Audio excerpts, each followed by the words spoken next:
Yeah, as I said, there are lots of college courses now that people can take for those types of training if you want to take a look at what would be available. Like, I've got my fingers crossed, but by the time I need care, that I'll be able to have my care managers hire the proper kind of capable people. And the problem we're running into is that there is no defined amount for a live-in care person right now. Some people still, let me give you this very quick example. When I first started, I hired a caregiver to live in. They had the suite and room and board all the time as a given, the use of the car and the internet and all those kinds of things, a place to live, as I said, a college course they could take, and I offered $1,000 a month as over and above.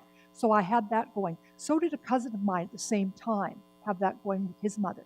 What happened was his mother ended up going into a nursing home quite within that same year. So he let her go. Of course, he had no need for a live-in caregiver. He let her go. She went down to unemployment and said to the unemployment officer, I need to collect unemployment. He said, what type of work did you used to do? She said, I was a caregiver. And he said, what were you earning? And she said, I was earning $1,000 a month.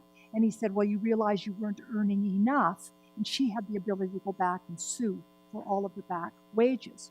So those days of hiring however we want to are long gone.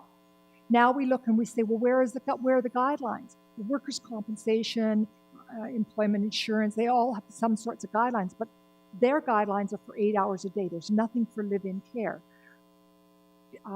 Canada, the government of Canada has immigration programs. They'll help bring people over to come in and care on a caregiver's certificate, a caregiver's visa.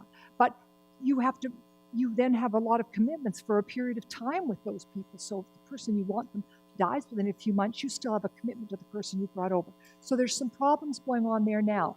What I'm hoping is that we will see a type of certificate that qualifies people to do the live-in kind of thing so that we don't lose this type of help.